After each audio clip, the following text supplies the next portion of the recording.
Hello everyone. In this video I am going to show you how to lock and unlock Excel sheet or a spreadsheet.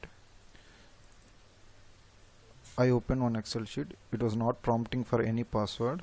I will show you once again. It was directly opening my content. So now let's protect this with a password. Open protect workbook, encrypt with password, give your password, re-enter password,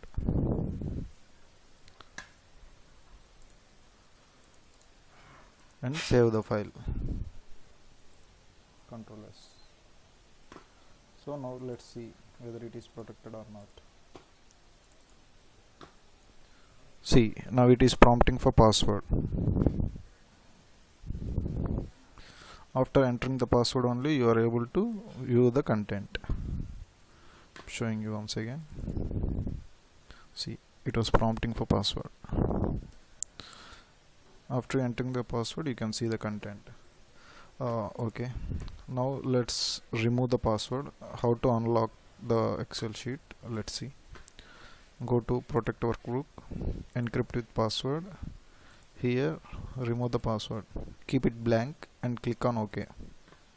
That's it guys, it was unlocked. Let's check it. See, it was not prompting for password.